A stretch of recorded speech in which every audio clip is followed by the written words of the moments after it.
Okay. Yeah, I was on the bus and I was thinking, and I said, I got to put this in this video. So, the sirens, very. So, I called my brother. His phone wasn't working, my twin brother, and my mom had called me, and I asked her if she spoke to him. And she's like, "Yeah, he has a new number." Now he hasn't told me anything about that he changed his number or anything like that. So I spoke to my sister now. We live in the same state. And she's told me that he's telling everybody how that I, used to talk to his girlfriends behind his back, which is not true. Or something of that matter, or, that when something always talking to his ex or whatever, that's not true.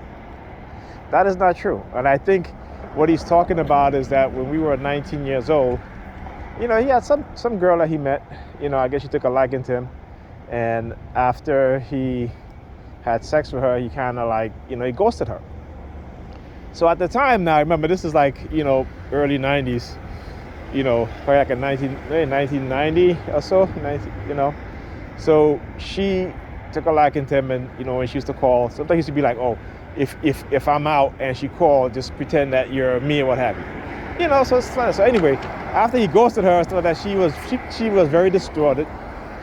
But then come to find out that she was living with a man. Now she was older, I think she was like about maybe 4 or 5 years older.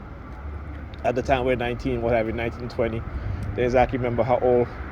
But it was around that age. So, we ended up kind of kicking it together, having such. And, nothing came out of it, and that was that. So I have, and I told him before, I said, listen, they will put a whole bunch of stuff in your mind to try to make you believe such and such. There's stuff they put in my mind, to make me. Let me give you an example. One day, I don't think I was being targeted yet at the time, and I went over to his house, his apartment. And as I'm crossing over, and I told him this, I said, I crossed over, I swore that I saw, Bryce's mom coming out of his, not coming out, but, on the same block, like she was walking up, and it looked like her. But again, no one understanding what they do and how they get lookalikes and stuff like that. So, stuff like that, I don't really hark on and dwell on, because I don't let women come between the relationship between me and my brother. We're twins, we've been through a lot, we're both targeted. So, what I'm saying? I don't let that, but I understand that he was targeted a lot earlier, in the mid-90s, and it has taken more of a detrimental effect to him as it did to me, because, again, it happened later on for me when they started targeting me, and they were probably targeting me, at that time too, right? So at the time, but, I never really, like I said, because I never really had that. What the hell is this?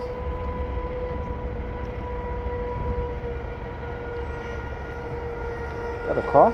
Oh, this is a car right here. Oh, okay. So, there's things that, like I said, the things that happened to me in the past that I always thought was very strange, but I never really picked up on it until, I started to reflect back on a lot of things. And as a TI, you go through these stages, but earlier on, you reflect on the things that, for the past few years, not actually past few, but at is happening at the moment. It isn't until much later, when you've been in this program for years and years, even decades, you start to think back, and you start to recall certain things that was very strange at the time, but you never really pick up on it. You know what I'm saying? So, but anyhow, so I told my sister to tell me, I said, listen, man, they put a lot of stuff in your mind, like what they do with me and Pam. Whatever. I'm like, listen, okay, so, all right, whatever. You know what I'm saying? I don't let that shit get to me. I don't let it bother me. You know what I'm saying? At least not to the point where, I'm not talking. If I'm not talking, it's because of how she's treating me and the fact that she's targeting me. That's it. But I'm not going to be like, because they send me some messages, or she's gay, she's talking to some white dude, whatever, or this and that, or she's some better wrench, what have you. That's her business. I don't care about that. That's her business. Like I said, I always say what I do care about is that when she gets into these relationships, it is the negative effect it has on our kids. And that's when I become concerned. okay? And that's when I have to say something, you know?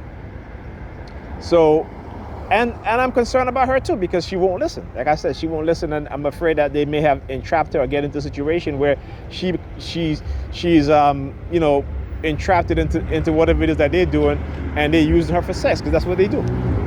That's what they do. Okay, so yeah, I become concerned at that point. You know what I'm saying? But anyhow, let me get on my bus on my way home. I'll talk to you guys in the next video.